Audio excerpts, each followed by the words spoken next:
치열했던 강원특수교육원이 강릉, 춘천, 원주 3곳에 본원, 분원으로 함께 설치됩니다. 지역별 특성을 강조하고 규모와 기능은 동일하게 운영됩니다. 강릉 지역에 러시아어권 학생들이 급증하면서 소통이 어려운 교육 현장에 새학기부터 대책이 마련돼 시행됩니다. 속초의 아파트 신축 현장에서 건물 철거를 진행하는 과정에서 주택 피해를 호소하며 갈등이 커지고 있습니다. 화재에 취약한 화목 보일러 사용 가구의 초기 진화를 위한 간이 스프링클러 시설이 보급되고 있습니다.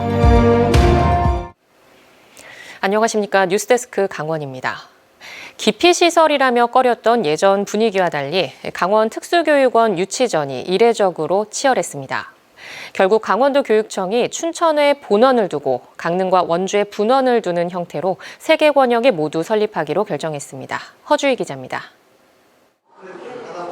장애 학생과 비장애 학생은 물론 특수교사와 학부모까지 지원하고 있는 대구 특수교육원.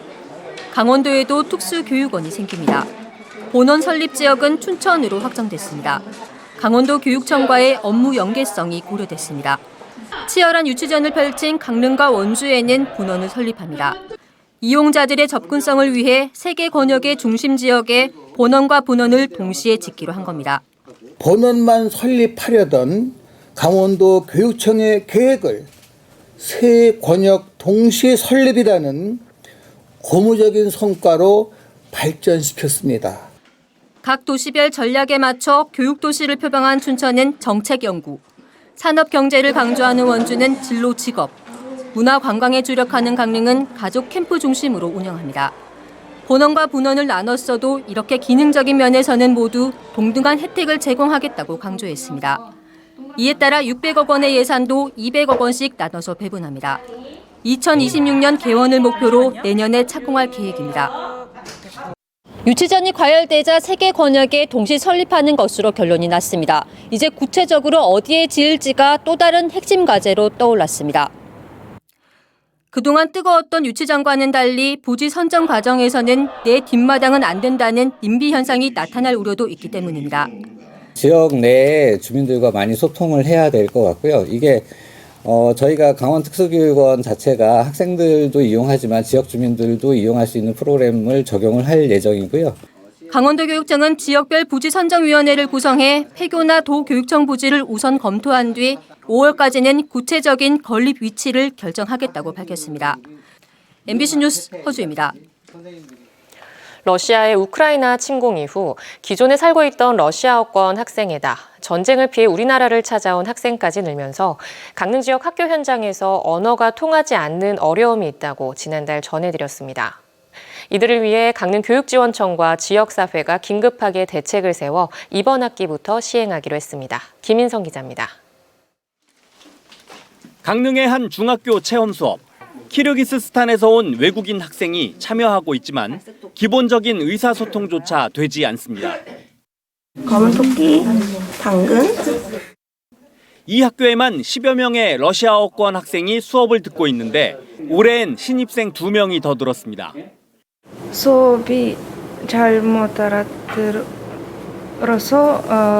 시험을 잘 못 봤어요. 광고 말하면 안 알아들어서 불편했어요.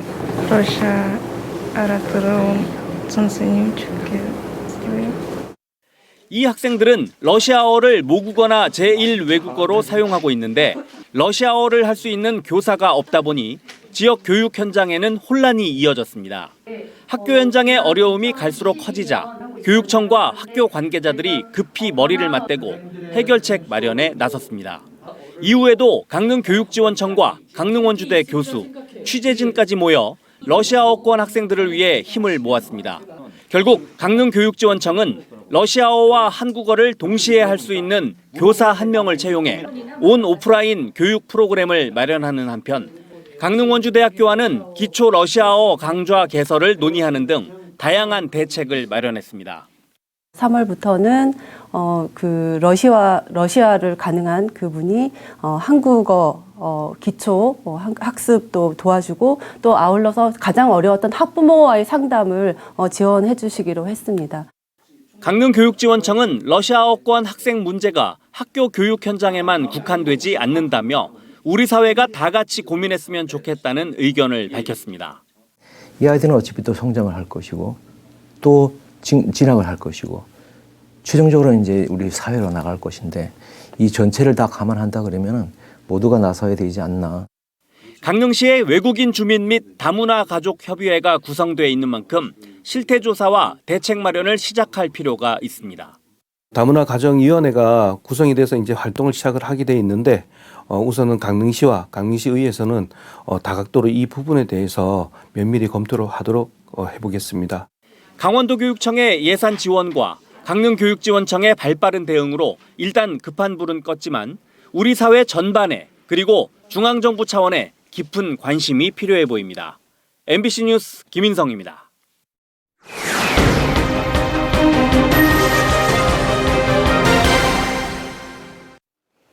속초 지역 한 아파트 건축 현장에서 건물 철거가 진행되면서 인근 주민들이 피해를 호소하고 있습니다. 사업자와 일부 주민들은 토지 매수를 두고 법정 다툼을 벌이고 있어 갈등의 골이 깊어지고 있습니다. 박은지 기자가 취재했습니다.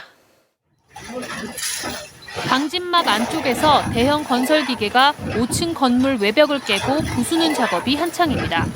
지상 43층 규모 아파트 신축 부지에 있는 옛날 건물을 철거하는 건데 바로 옆 주택에서는 소음과 진동, 분진 피해를 호소하고 있습니다. 마당으로 들어가자 건물 벽 곳곳이 금이 가고 틈이 벌어진 게 눈에 띕니다. 집이 틀어지면서 문이 제대로 닫히지 않고 바닥에는 부서진 잔해가 가득합니다. 집안 사정도 심각해 벽지를 뜯자 벽이 부서집니다. 이 집에 사는 황상수 씨는 사업자와 토지 매각 협의를 하지 않고 소송 중인데 어떤 결론도 나지 않은 상황에서 피해만 보고 있다고 주장합니다. 황 씨 외에도 일대 4가구가 같은 이유로 법정 다툼을 벌이고 있습니다. 주민들이 다 해결이 되고 법적이든 뭐든 떠나면 그때 와서 철거를 해 주십사라고 요청을 했던 거예요. 집이 아까처럼 무너져 버리면 지들이 어떻게 안 나가고 배기겠냐 이런 식의 방법들은. 철거를 맡은 업체에서는 피해를 정확히 파악하기 위한 계측기 설치를 제시했지만 황 씨가 거부하고 작업을 계속 방해하고 있다고 말합니다. 계측기도 설치해준다 해도 그쪽에서 거부를 하고 제가 봤을 때는 이분이 우리 회사에 막대한 지금 어떻게 보면 일하는데 지금 피해를 많이 주고 있죠. 인원을 수도 없이 하루에 7번씩 넣는 바람에. 속초시는 사업자가 일정 이상 부지를 확보해 사업 승인이 내려졌고 빈 건물이 장기간 방치되면서 노숙자 등의 문제로 정비가 필요하다는 입장입니다.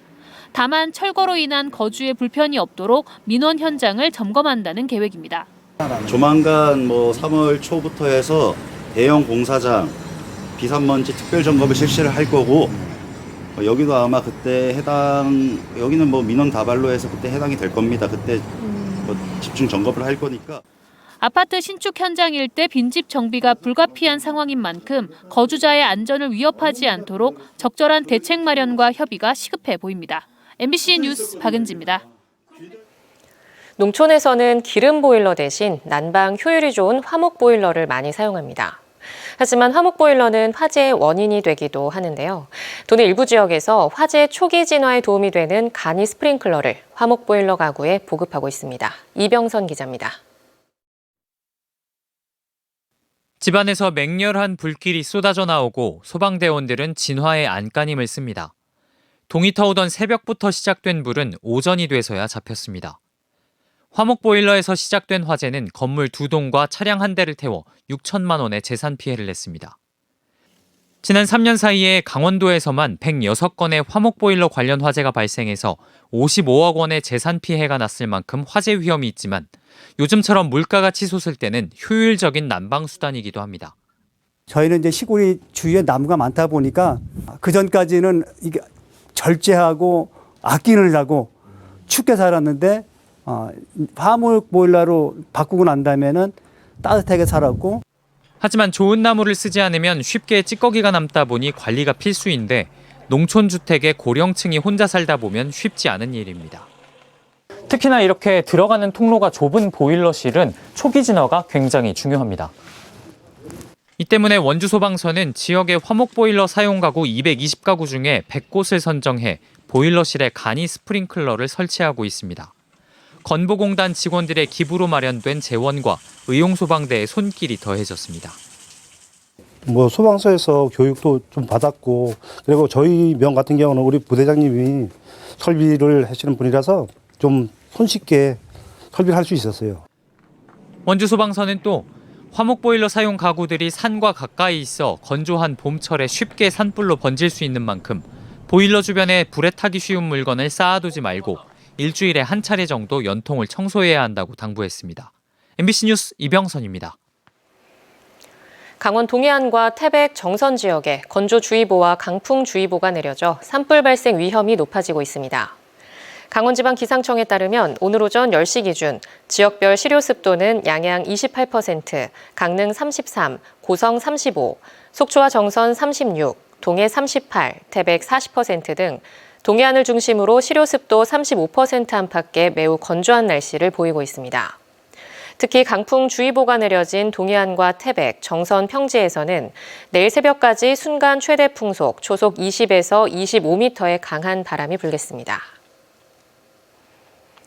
문화체육관광부의 야간 관광 특화 도시에 도내에선 유일하게 강릉시가 선정됐습니다. 문화체육관광부는 강릉시가 소량수목원과 오죽헌, 경포호수 등 기존 관광지에 야간 조명과 콘텐츠를 더하고 특히 보행약자를 위한 소량 별빛 투어와 같은 무장의 관광도시로서의 콘텐츠를 준비하고 있다며 선정 이유를 밝혔습니다. 이 밖에도 전북 전주, 경남 진주, 부산광역시, 대전광역시가 야간 관광 특화 도시로 선정됐습니다. 고성 건봉사 절터가 국가 지정 문화재로 승격됐습니다. 문화재청은 고성군 거진읍 냉천리에 있는 강원도 기념물 고성 건봉사지를 국가 지정 문화재 사적으로 승격 지정했습니다. 고성 건봉사는 신라 법흥왕 7년인 서기 520년 원각사로 창건돼 건봉사로 이름이 바뀌었고 임진왜란 시기 사명대사가 승병을 일으킨 곳으로 알려져 있습니다. 오늘 도내에서는 코로나19 신규 확진자가 282명 발생했습니다. 지역별로는 강릉 32명, 고성 12명, 삼청 10명, 속초 9명, 동해와 태백 각각 6명 등입니다.